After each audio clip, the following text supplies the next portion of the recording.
Good afternoon, everyone, and welcome to Stock Market Today for Friday, June 6th. It's Alissa Coram here, and we saw stocks bounce back. The S&P 500 reached a critical round number, and we've got a lot to discuss today. So joining me now is my colleague, Justin Nielsen, in for Mike Webster today. But, we still have Webby's chart, so it'll be Webby in spirit today, right?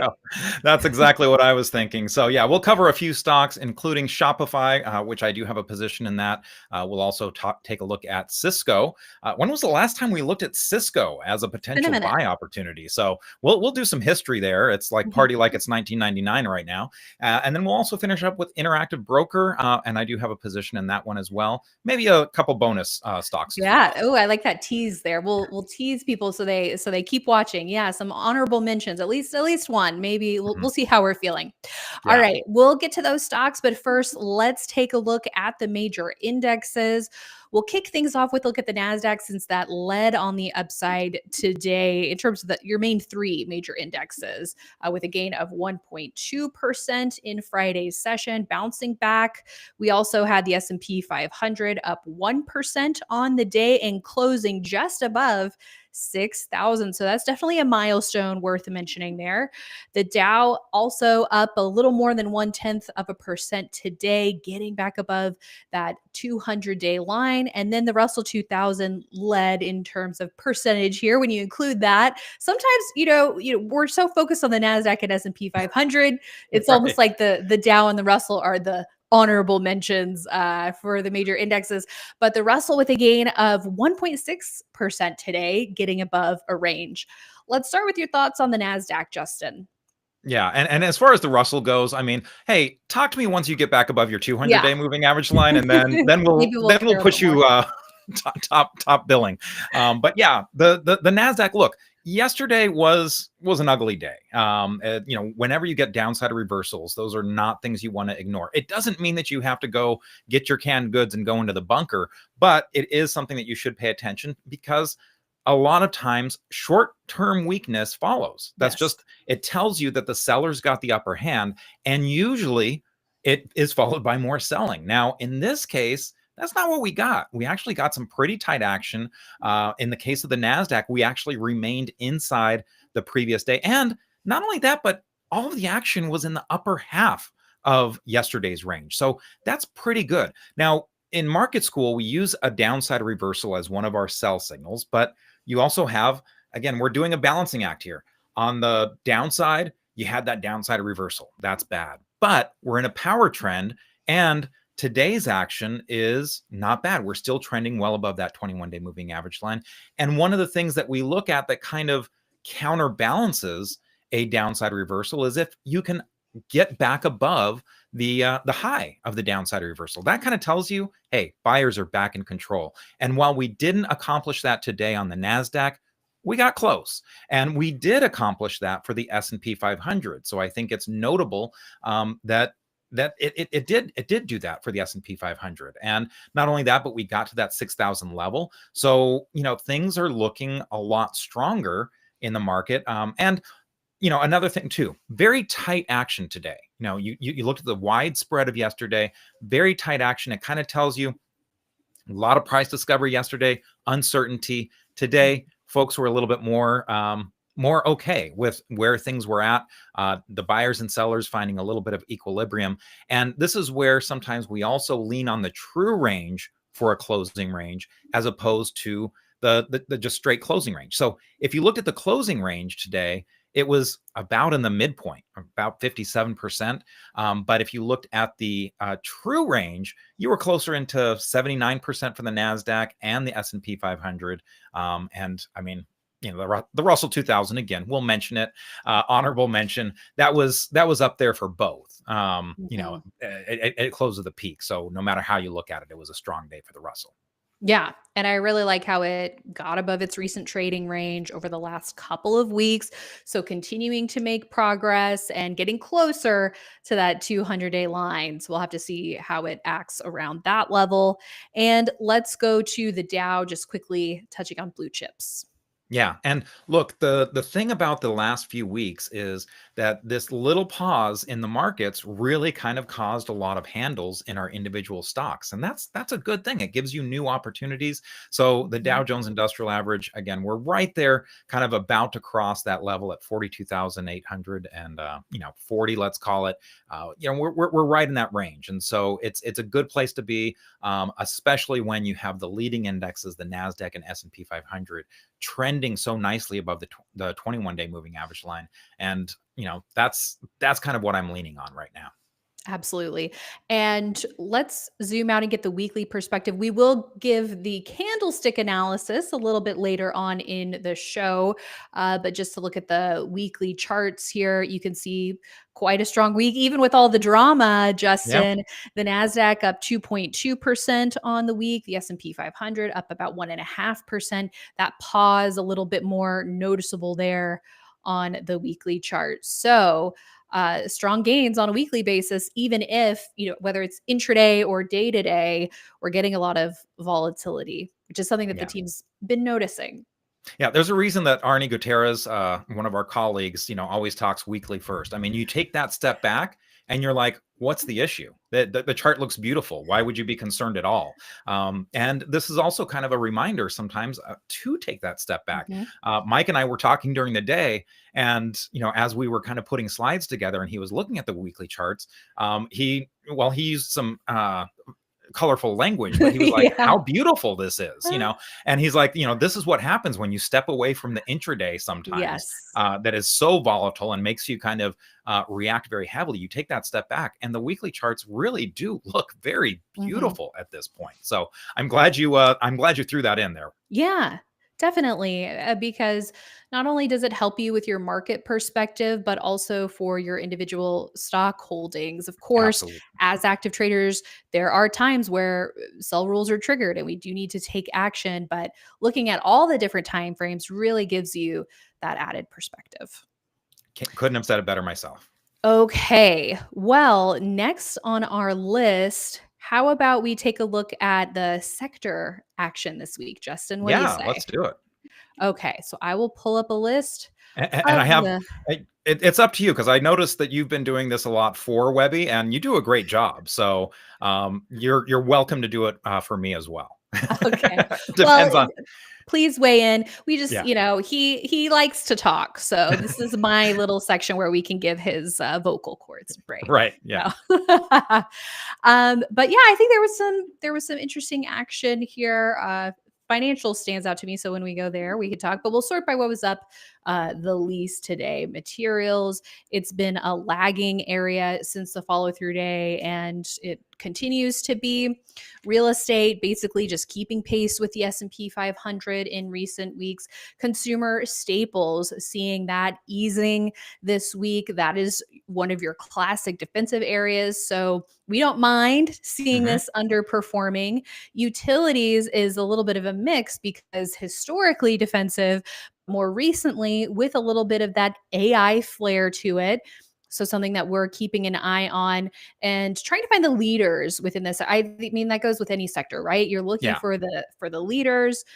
So this is we like doing not only the top down approach, but also that bottom up approach as well. And it's really those AI utility names that have been standouts in the current market. Industrials, you have your GE, your Boeing, even your Uber in here, and breaking breaking out to I highs was gonna this say, week. yeah, don't forget the Uber. Yeah, I Not know. everyone knows that it's in there, but it is. Yes, it's yeah, tricky one there. But XLI, interesting action here, Justin, breaking out to highs this week. Yeah, that's something that, again, you look at this by itself, and that's something that is, it really jumps out at you.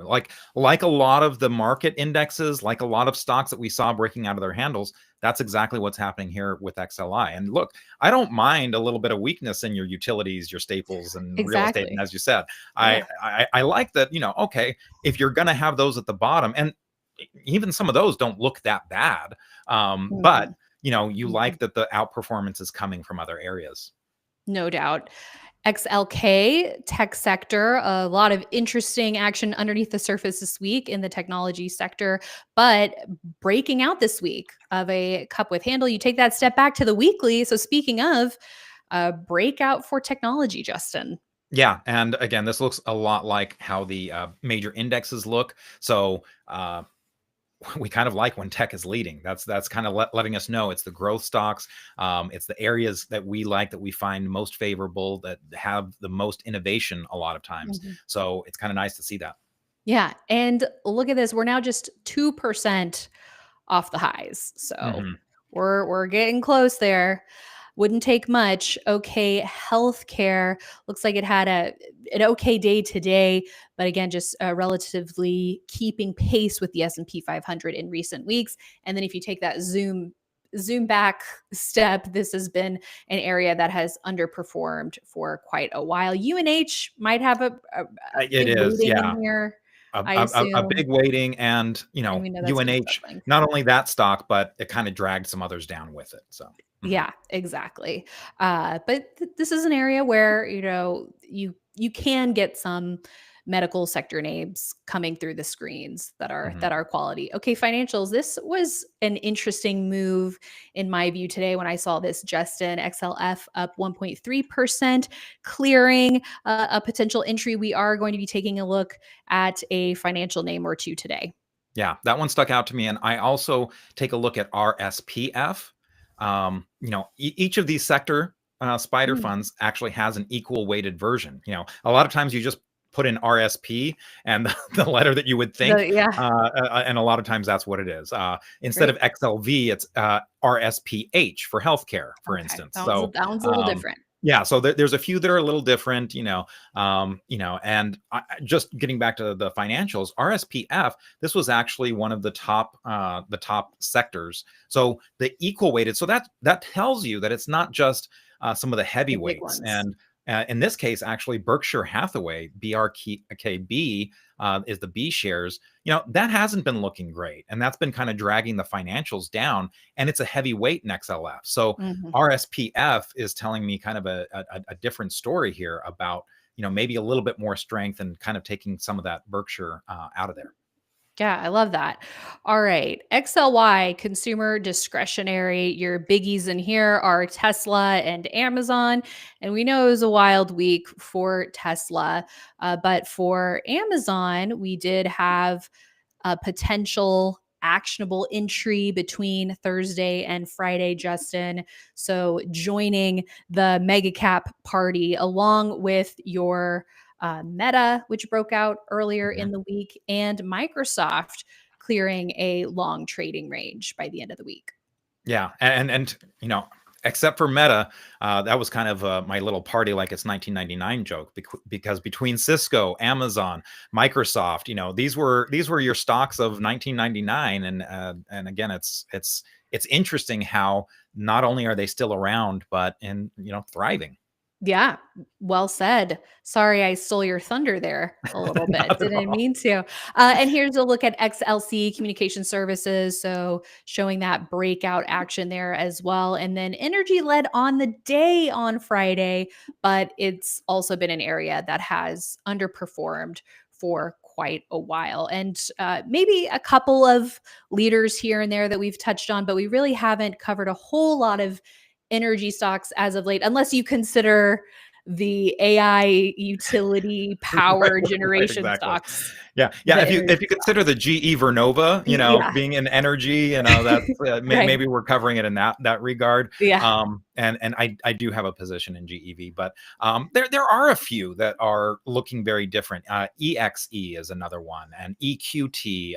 So there are Mhm. some that look very different from the Yeah. from the ETF, but here again, one of the biggest gainers today was RSPG, another one that has a little bit of a different letter. That's the equal weighted energy. And this just kind of tells you, it's not just Exxon and Chevron that are Yeah. dragging that down, which are the two heavyweights, 40% of the are, the XLE. It's really kind of most of the stocks. So just know that going in, you've got to have something very compelling on the chart to kind of tell you, hey, I've got something different than what's happening in the energy sector. Exactly. Okay, let's talk about some stocks of interest. So we will now go to Shopify. So, along with the compelling action for Amazon in the e commerce space, Shopify definitely a standout on Friday that we highlighted this morning on IBD Live. It closed up 6.1% on the day in a handle area, but definitely an actionable opportunity that it sounds like you took advantage of, Justin. Yeah, and you look at the intraday chart here. So I do have a position in this. I bought it early in the morning. I asked Mike permission first. I'm like, do you think we're going to put this on Swing Trader? And there were a lot of things that we needed to happen before we started putting things on Swing Trader in the market first. So we passed on this, but one of the reasons why I did it was because not just because of the gap up today that was compelling, but what really got this on my radar was the action yesterday. If you looked at the action yesterday, this was not hit at all. If you look at the daily chart, it's a day that looks great, as opposed to all of these charts that were really marred by downside reversal activity. This had that support at the 21-day moving average line. So sometimes where I start looking for ideas is kind of what things held up the best, and one way I do that is by in Market Surge, I will use as one of my custom column layouts, I'll use the daily percent range. So where is it closing? And, Shopify was closing at the top of its range yesterday, as opposed to so many stocks that were closing at the bottom of the range. So that immediately kind of set it apart.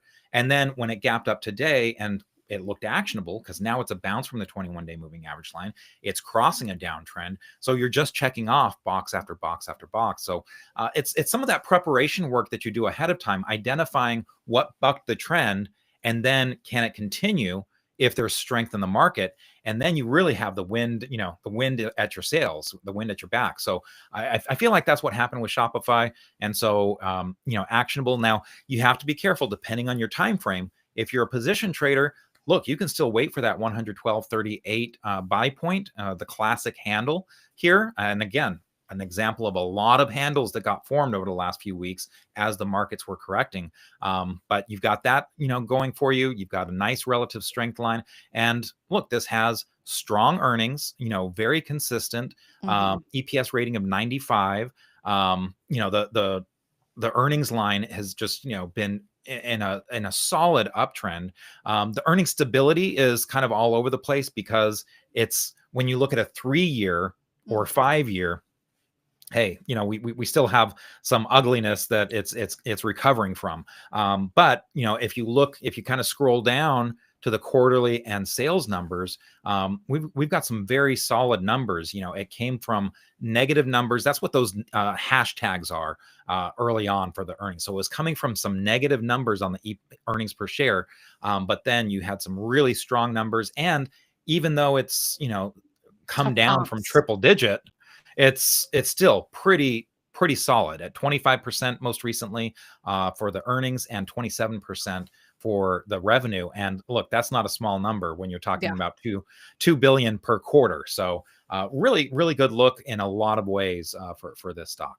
Yeah, I'm definitely a fan of the business. I use the Shop app all the time, and for as much as I shop, I should probably own Shopify and Amazon. My husband probably would want me to find a box cutter company to invest in as well. He uses that quite a bit for all of Does our he have an packages. electric one? I think you've mentioned that. No, he should. My wife bought an electric box cutter, and it's actually a pretty good investment. Yeah, I need to get him one. But yeah, big fan in terms of the fundamental side, because folks also love us to talk about the fundamental side too, which you just did a great job laying out the track record of earnings and sales growth there. But I think that the business is very interesting, what they're doing with individual merchants, how you can check out on a merchant website using Shop. It remembers all of your information. You don't have to type in all of your information. And then you also get a little incentive if you check out with them. So Shop Cash that can build up that you can apply to different purchases as well. So I think it's a very interesting concept, and I personally use it quite a bit. So Yeah. And you know what, let's just kind of end on the monthly chart. We don't look at monthly Yeah. charts very often, but as a reminder, this was such a phenomenal move from its IPO. And probably the one thing that, most people kind of got turned off by it was like, oh, it came up so much, how could it go any further? But we had a pretty severe correction there in 2022, like a lot of stocks that were really just ramping up so much in 2020. And this was a very severe correction as we had that bear market in 2022. But, even though we're not at all-time highs, this is showing a lot of recovery signs. And there's not many stocks that come back to lead again, but Shopify is kind of setting up to be potentially one of them. Yes, it is. Okay, let's go over to Cisco. So you said, party like it's 1999 vibes here. Shares up 2.2%, breaking out of a cup with handle. And look, that's a little bit of a joke, because if you go to the monthly chart on this one, speaking of stocks that came back to lead again, if you go back to 1990, the 1990s, this had a 75,000% move, and it had a long base in 1995 that you can barely see on the chart, because it just kept on going in such a just beautiful way. And the reality is, as much as this company has still been a very big part of the tech world, right? It has not gone away. It has tons of clients. It's involved in so much infrastructure for so many companies, but it hasn't gotten back to its high from 2000 in 25 years now. It's been 25 years and it's still not at highs. Microsoft, speaking of another one of those stocks that, party like it's 1999. Now, it was able to do it, but it was able to do it with a completely different business. First cloud computing, and then AI, which a lot of people were kind of talking about as the third act for Microsoft. And, that one is looking very strong as well. And then, Amazon, to kind of round out, some of those that we're talking about in terms of the strength. This was a huge stock in the 1990s, which people were like, will it ever be profitable? And this is one that has continued to just dominate in the space. So going back to Cisco, I don't think that Cisco is going to be partying like it's 1999. I don't think you're going to see that type of move. But when you go to the daily chart, look, the numbers are just not what they were back then. They're still, they're decent, but a little lackluster, 9%, 11%, single digit. But this chart looks really good. So if you're kind of looking for something that, maybe isn't got as much of that volatility, Mike Webster and I on the podcast this week, we talked about ATRs. This has a ATR, an average true range, averaging over the last 21 days, less than 2%. Wow. So that's pretty stable. The S&P 500 is a little bit over 1%. So this is, you're getting a little bit of that individual stock action, but you're not doing an OCLO where you've got a 10% move on average each day. Not to mention, but after a long time of the relative strength, let's go back to the monthly real quick. The relative strength has just, not really been doing much of anything for over a decade. You can see that it's kind of crossing a downtrend here. You look at the weekly, it's definitely looking stronger on the relative strength side there as well. So a nice base pattern here, and just one of your classic cup with handle breakouts. Yeah. One more thing on the daily to just kind of end this part is that another example of, what feud, what drama yesterday. It really just kind of shook a lot of that off, really was holding tight. And so, going into the weekend, some of these stocks might be ones where, if you're worried about news over the weekend, this might be kind of a little bit more immune to that. Yeah. All great points, Justin. And I think, if this doesn't meet the threshold for some folks from a fundamental standpoint, maybe there are others who are looking for lower risk opportunities with that average true range that you mentioned. But even if that's not your cup of tea either, seeing more stocks participating in this market is really what we want to see, right? We want to see more stocks participating, hitting highs. Yeah. And so this is it's joining the party. Maybe it's not leading the party or the DJ at the party, but It might not be the life of the party, but yeah. but it's there. It's there. there, and it's rocking out. And look, the relative strength line says it's Yeah. it's a nice participant. It is. It's no wallflower in the corner. There you go. Okay, let's go to IBKR. This is Interactive Brokers. We talked about the compelling action at the sector level for financials, and IBKR up 2.4% today.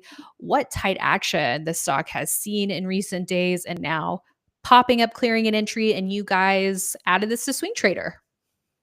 Yeah, we actually added both Cisco and Interactive Broker. Cisco as Again, well. Cisco Great. you wouldn't normally think of as a swing trade, but yeah, it did get added. And yeah, look, the tight action here, very compelling. And so when you see a sector, kind of come to your attention, you start looking for, okay, where's the strength here? And there were a few stocks that were looking very strong here. Morgan Stanley, for instance, was one that caught my attention because that was one that closed so well yesterday. It was just like, what? This was really bucking the trend. Now, today it wasn't as, great of a close. It was a little bit more mid-range, but still up. And the fact that it didn't give up anything and actually made gains yesterday was pretty impressive. You had AXP that joined leaderboard today. That one was looking, pretty good. Again, really held up nicely, breaking down trends. JP Morgan, even. So there were just a whole host of stocks in this area that were looking strong. And we also wanted to give an honorable mention to Toast, which, this is one that we've been highlighting for a while. It broke its downtrend yesterday. And even though it closed well off of its highs, it still closed well off its lows too. So very mid-range there. And a nice follow-up today. And this was also our stock of the day by Reinhard Krauss. So certainly worth taking a look at that.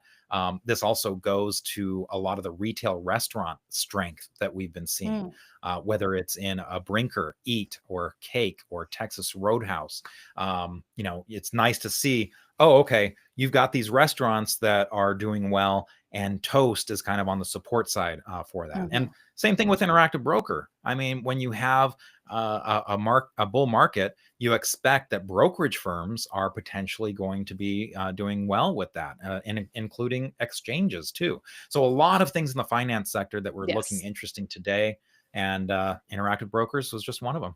Yeah. And I'll give you two more honorable mentions. I mean, Robinhood has definitely been a huge leader in this market rally since the follow through day and off of the market lows. And then eToro, a new entrant, up 9.8% today. Recent IPO, definitely more volatile, a little less liquid.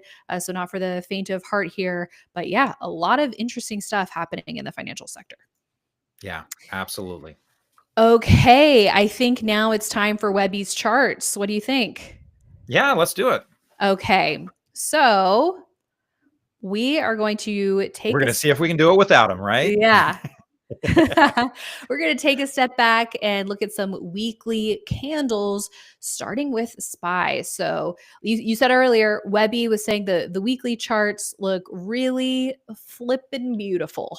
Yes, exactly. That's exactly what he said, Allie. And yeah, I couldn't agree more. You've got a lot of blue candles. Remembering with candles, what we're doing is we're really comparing where the open and close were. And so when you see those blue candles, it means that the close was above the open. And you just see a lot of blue on the right-hand side here. And even though you had the one pink week, you really didn't come off that much. And again, this is what created all of those handles for us. So the fact that you have SPY breaking out to highs, we have what we call a higher high. It kind of had that area of resistance. We're through that, and we're right there at 6,600. If you're looking at SPY, you really couldn't ask for a better recovery.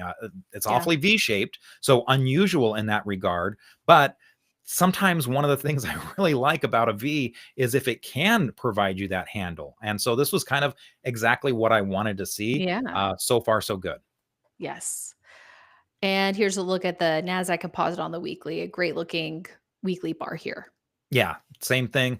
You're really kind of just crossing above that prior resistance. With the Nasdaq, it was a little different because it did kind of pop up out of there a little bit early and then sunk back in. But we are clearing. This week we cleared those highs, and so now it looks like 20,000 is the next stop for this one. Moving on, we have our regression channels, and we have some new regression channel lines now that we have a little bit more data to work with here. So tell us what we are seeing with the most recent uptrend with the regression channels. Yeah, so this is pegged to April 22nd, which was our follow-through day, and we now have 33 days. If you count that as day one, today is the 33rd day. We like to see 50 days to kind of let you know, okay, yeah, we've got enough time, and this is a true trend, because you can get really steep at first, especially when you're in a V-shaped recovery, and that's kind of unsustainable. But after 50 days, you kind of settle into your range. You want to be careful not continuing too far after 50 days, because by its definition, this is data fitting. It's going to continually change as you get new data. And while we're comfortable doing that up to 50 days, we don't really want to do it beyond 50 days. So you could see, again, if we're coming in or going up, this trend change is going to happen, because the regression calculation is going to account for that new data. But this is it's really kind of doing exactly what you'd want it to do. It's really staying in that middle of the band, and not doing anything overly rambunctious, I should say. It's just trending very nicely. Yeah. So if the trend holds, and again, ideally we would have a little bit more data. So that's 3.5 more weeks or so of action to get those 50 trading days there. But with where we are now, just shy of that midline, to me, this says we have room to go up, but we also have room to pull back for this trend to hold. So got to be ready for either direction. Yeah. And it's important to remember that in either case, it's still in its trend. So even a pullback doesn't necessarily mean disaster. Just like, a downside or reversal, on the daily chart, while you do expect short-term weakness, it doesn't mean that everything is over and it's time to, cry yourself a river. Yep. Let's take a look at the NASDAQ composite regression channel. Yeah. Very similar action. This one did kind of start hitting that upper channel line there, the upper regression line, and settled back down. Most of the time has been spent in that upper part, so that's something that's a little unusual, right? You usually see a little bit more back and forth. But to your point earlier, look, if we do come in even to the 21-day moving average line, that wouldn't necessarily be the end of this trend. And so be prepared for it, but also be prepared for it to go the other way, because there's a lot of upside potential here now that we're breaking out of these handles in so many stocks and in the indexes. Yes.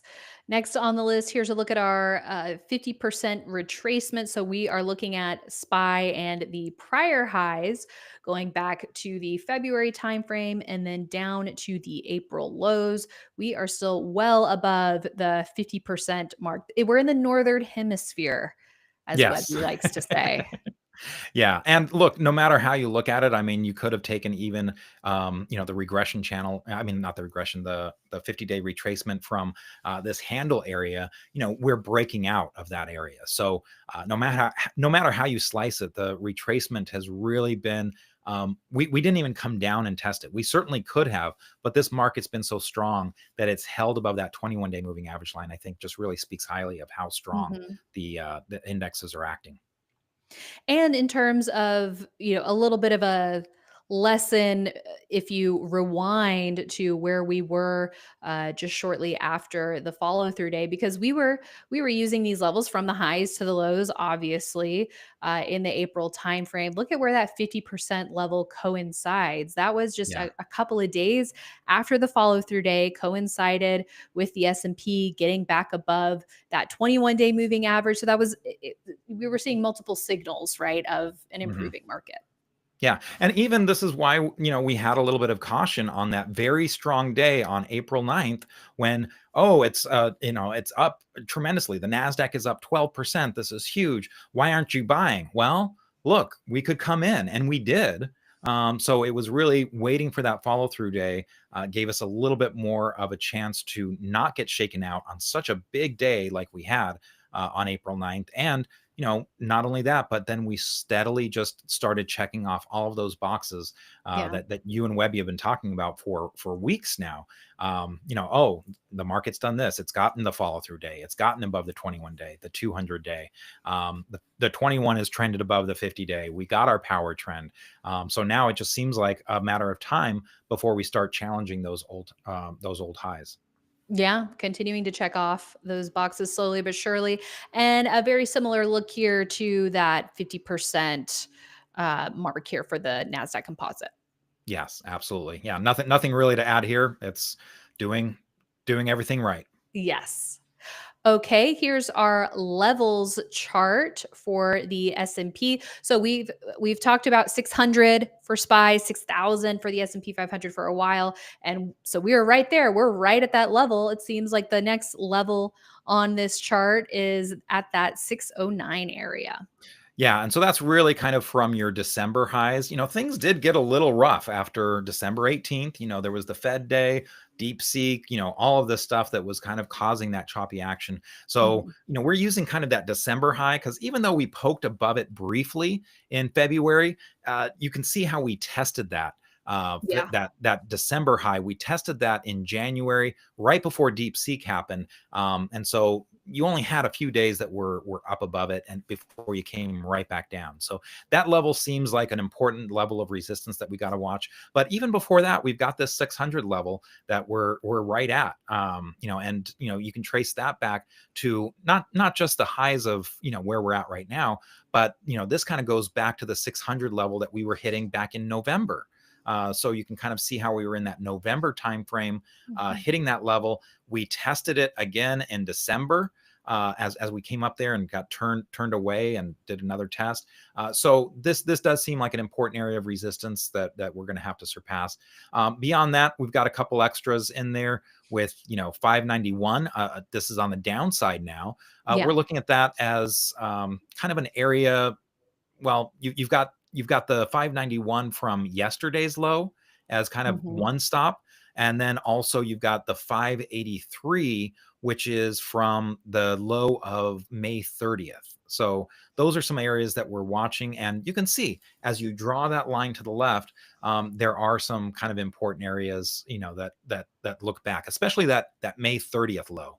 If you Yes. kind of just trace that back, you can kind of see, oh well, this is also coinciding almost to an October high. It's kind of coinciding to where we gapped up in what was that in November, right after the Mhm. election. Yes. So there are these levels that just kind of keep on getting tested, and then of course the real main level that we want to make sure that we stay above is at that 575 level, and that coincides not just to the low of the 23rd of May, but also coincides to the low of, I think it was January 13th. Yes, January 13th.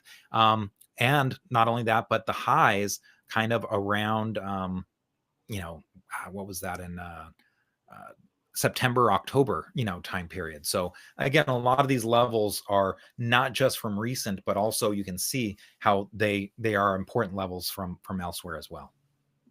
No doubt. Okay, let's talk about the NASDAQ composite levels we're watching. And I did have Webby clean some of these up because he had so many last week. I'm like, how Yes, many of they these are look you good still now. using? Good. So I'm glad you told him, Justin. so on the Nasdaq, of course, 20,000, big round number. We got above there in December. We got above there in January, right before DeepSeek, and we got above there in February. We just couldn't hold above it for very long. So that's going to be a really important level to look at, and it seems like we're a magnet for that level. But right now, before that, this white line is right here at 19,593. That's an area that we're watching, and you can kind of see a lot of congestion in that December to February time period, and it's right in the middle of that. You've also, we're going to be watching, even though on the S&P 500 we did cross above yesterday's high. We want to see the Nasdaq do that as well. So that's one of the things we're looking at for that downside reversal. Ideally, it happens in the first 2 or 3 days, because that just kind of says, oh, hey, yes, we had the downside of reversal, but we recovered, we're resilient. So it would be nice to see that happen early next week. Yep. Okay, let's go. Here's my favorite. This is the keep it simple chart with the 21-day line only. And we are holding nicely above that level on SPY here. And that 21-day is in a nice uptrend. Yeah, you can't really ask for better than this. The way that it's just trending above that blue line, this chart kind of speaks for itself. And in its simplicity, you did have that test. It was a successful test, and so far, this really hasn't done anything wrong. You couldn't ask for a better looking trend above your 21-day. And let's take a look at the composite. Same thing here. Ditto. Yep. Ditto. All right, now let's take a look at the Webby RSI, where we are looking at the low versus the 21-day in ATR. And here's SPY. What are you seeing, Justin? Again, it's doing exactly what you want it to do. You had an initial big thrust above that 21-day moving average line. You got above 2 ATRs. And now we're just kind of settling down. We're just trending real nicely, not getting out of whack. This handle that we formed on the indexes has done that benefit of making sure that we aren't completely out of whack from that low being too extended above the 21-day moving average line in terms of ATRs. Once we get up to 3 ATRs where that low is above the 21-day, you're starting to get into dangerous territory. But this is just a mild trend, very, very nice, because when it trends like this, it just feels more sustainable. When it gets too out of whack, either way, you expect some mean reversion. So the fact that we're just trending nicely, it speaks well for this market and for the NASDAQ. You're seeing basically the same thing. Just a very nice trend. You did get up to that almost to that 3 level very early on, but then as usual, you can hit that very early on, and that's actually showing you power. But Right. now we've kind of settled into a better range, and it's just doing everything you want it to do. And here's a look at the Bob Marley chart, and we are in the green zone for SPY. So green is good. The off Yes, high. remember, it wasn't that long ago that we were in the red zone, right? Yeah. About as bad as you could get in terms of the correction, how bad it was. And I know Webby has said this a number of times. It might not have been the crash term might not have been used that frequently, but that's kind of what it was. It really was the velocity in which we came down, the speed with which that happened. It really was a crash. And so the fact that we're bouncing so strong, which does happen a lot of times. Sometimes you bounce, but then you're not ready yet. Sometimes you retest, and we were ready for that, especially after that April 9th strength. We were ready for a potential retest and maybe even an undercut of the lows, Yeah. but that didn't happen. And so you have to change your mindset. And the fact that we're back in those green levels and really, not doing anything wrong, that tells you that we've got a green light right now. Yeah. And here's the off high chart for the NASDAQ. Yeah, basically the same thing. We're just really looking very strong. All the trends are going in the right direction. And when you have a lot of indicators that you use, all kind of telling you the same thing, we tend to lean into that. We've got the power trend. We've got, the ATRs, going in our favor in terms of our Bob Marley chart. We've got the Webby RSI and the way that we're trending above our 21-day moving average line. We've got the moving average lines not quite stacked the way that we want them, because the 50-day moving average line is still below the 200-day moving average line.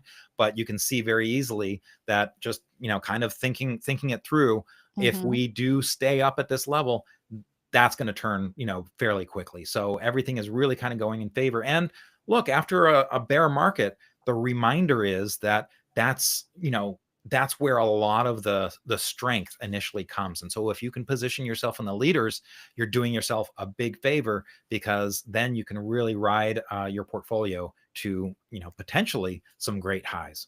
Yeah. And regarding what you said about the proper stacking of the moving averages, it just makes me think about how that 21-day line is so key at a market turn to be able to use that instead of waiting for the 50 day or waiting for the 200 day. Not saying you want to go from 0 to 100 right when you get above the 21 day, but I think it's just such a great tool for active traders to be able to recognize those signs early in a turn, along with our follow through day concept, Justin. Yeah, absolutely. And that's why we don't do all or nothing, type of trading. We ask for certain criteria to be met. And as each box gets checked, we're willing to to lean a little bit more bullish. If Mhm. we come back, that doesn't necessarily mean all bets are off. We just scale back a little bit and wait and see, hey, can we go back to checking those boxes off? Or do we start checking the boxes off on the downside of things to worry about? And so far, we're maintaining our levels, we're maintaining our moving average lines, we're maintaining our trend, our regression lines. Seems like it's all systems go. It sure does. Okay, so we have now wrapped our look at all of our different charts. So now let's talk about game plan for the week ahead, Justin. Some things that come to mind for me is we are continuing to see headlines about US and China trade talks. So that might be something to look out for next week. Are we going to see more developments there that the market will react to? And it's all about the market's reaction. And then Tesla, it's been in the headlines this week, and we might get more next week because we do have that expectation for the robo-taxi rollout on June 12th. So something to keep an eye out for there as well. What about Yeah. you? And look, I think you're absolutely right. And look, we've been dealing with headlines for a while. I mean, things were very topsy-turvy in April. There was a lot of price discovery, a lot of uncertainty, but it really seems like the way that the market is digesting headlines now is in a much saner fashion. So whether the market is discounting some of the headlines and saying, hey, everything's going to be okay, or whether it's just kind of put those valuations already into the models for a lot of these analysts, it doesn't matter to me. At the end of the day, I look at the chart, and the chart just tells me that whether things are looking okay or not. And again, everything that we looked at so far, it's not like there haven't been headlines. There have been plenty, but so far the market has digested those headlines in a very positive way, a very resilient way. And so if it can continue to do that, then I'm all on board. And so this weekend, it's another opportunity, because we've had all these handles, to look for those opportunities, look for the things that are breaking out, look for the things that held up maybe a little bit better on Thursday or Mhm. quickly recovered. And what we want to see is we want to see the indexes continue to hold above Thursday's high, or take out Thursday's high in the case of the NASDAQ. And if it can do that and kind of hold above those May 19th highs, then I think this is where we can again lean back into the bullishness and potentially get into some stocks that we missed the first time around, Yeah. that are basing and giving us those handles and those opportunities. So the way I'm looking at this is second chance saloon. There we go. Great thoughts, Justin. Thank you so much for joining me today. It's always great to hear from you. Always a pleasure, Allie. Yeah. And if you want more from Justin and Webby, there's plenty of opportunities to get their perspectives. For one, I want to highlight this past Wednesday's Investing with IBD podcast that Justin hosts. Mike Webster, our senior market strategist, was the guest. And I believe Justin mentioned on this show that they discussed average true range in detail. So if you want a deep dive on that tool for your investor toolkit, make sure you check out this Wednesday's podcast episode that was recorded the other day. And then coming up next week on Tuesday, we have our monthly Swing Trader Status Update show, STSU, on the second Tuesday of the month, live at 5 p.m. Eastern on our YouTube channel. So make sure you are subscribed to our YouTube channel so you can get alerts whenever we go live, and you can hit the bell to get an alert for that upcoming episode. It's going to be a great discussion. So we're looking forward to that. Thanks everyone for tuning in. We hope you have a great weekend, and we will see you Monday morning on IBD Live, investors.com/IBD Live for all the details. And then we will also see you right back here after the close on Monday.